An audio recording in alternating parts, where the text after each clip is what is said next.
The piano, the toy piano, is really an exceptional piece, and was used by the Rowley children.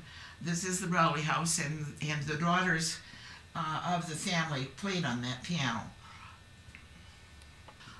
We have a number of small items here, including the collection of Crayolas that any child would have been proud to have. Usually the sets of crayons were much smaller than that.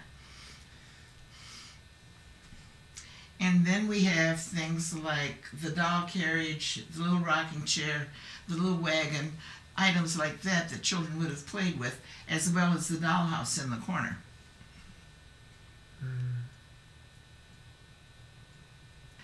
This,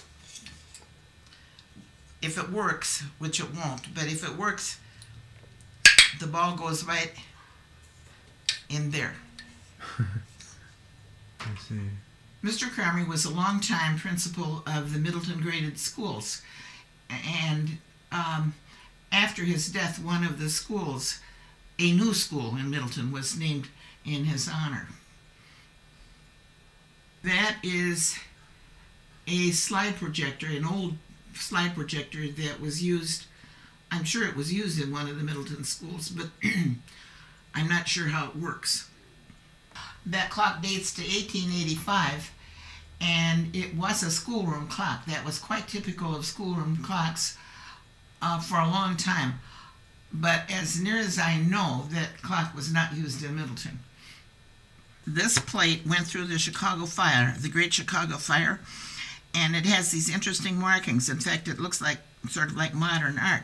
But the reason it has the markings is it was packed in wood excelsior chips, and when the wood burned, the markings were left on the plate. The reason that we have this plate is one of our residents in Middleton he was a carpenter and went to help rebuild Chicago, and came home with that particular, in fact, came home with two plates. This is the one that's more interesting.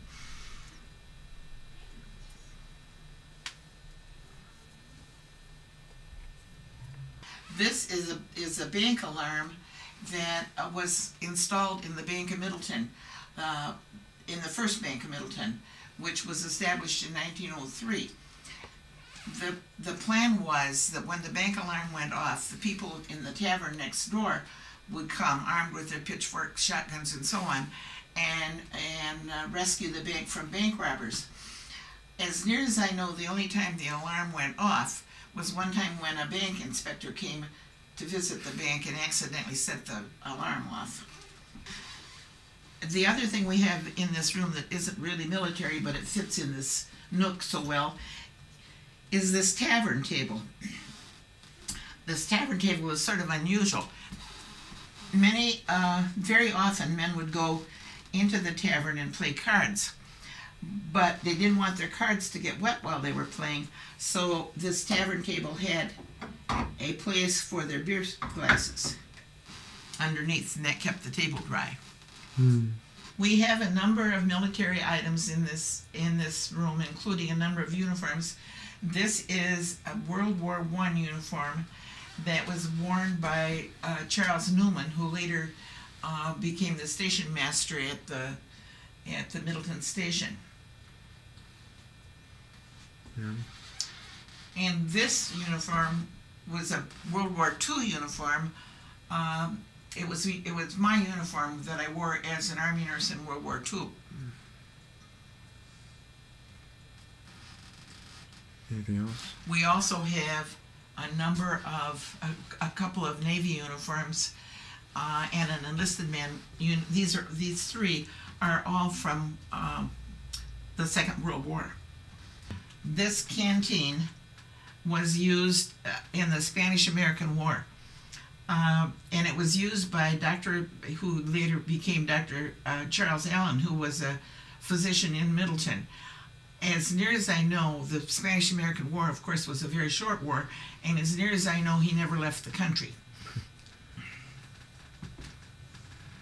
And one other item in here that's of interest are the Korean War medals. Okay. As a matter of fact, the doctors never had an office in this, although the residents were doctors, they never had an office in this particular building. But we have a number of items that relate to several doctors in Middleton, and so we call this the doctor's room. The bag containing the medications is of particular interest because at the time a doctor could take all the medicines he was ever going to use and carry them around with him, which would of course not be true nowadays. The influenza sign is an example of how they used to quarantine people, and signs would be put up, nailed up outside of homes where there was illness, and people were warned to stay away from the homes. This is an example of the kind of thing that would be used by sometimes quacks who didn't know what they were doing, and they you know, they'd have lights and bells and things like that, and it was supposed to cure everything. Actually, it hasn't been too long ago when I remember in Wisconsin there was something called the uranium tunnel, and people could go and sit in the uranium tunnel a while, and it was supposed to cure diabetes, heart disease, tuberculosis, you name it. This is on a smaller scale, that kind of thing. The eye chart that we have here is an interesting example of how eye charts were developed before most people were literate. And rather than the alphabet, what they used were these symbols, and people could raise their fingers if they saw the three spokes of the symbol, or and whatever number they saw. And this was in use for a long time before they started to use the alphabet in eye charts.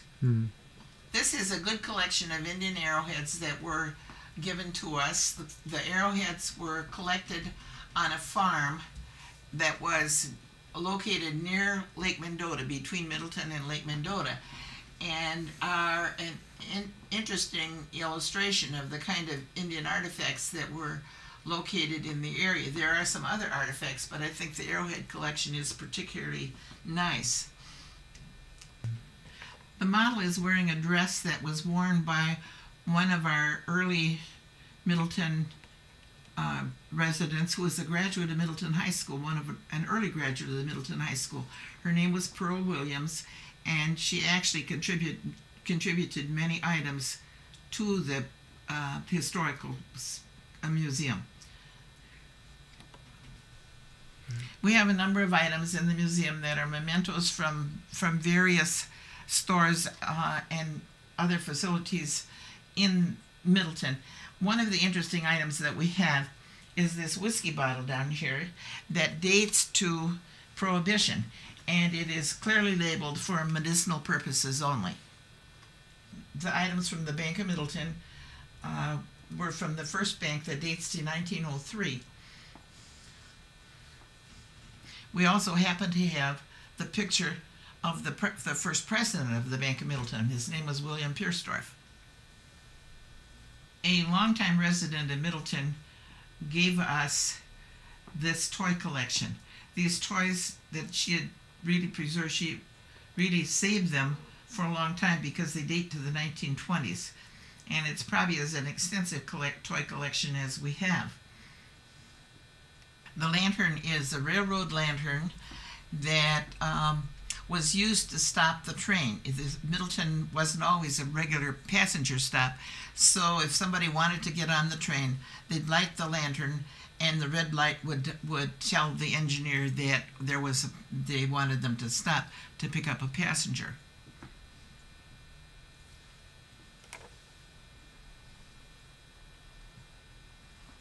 We have a very nice collection of baseball trophies. This was from the Middleton Home Talent team, which was very successful in its heyday. This quilt was a project of the Women's Club during the United States Bicentennial. It identifies that Middleton, the city of Middleton, was established in 1856.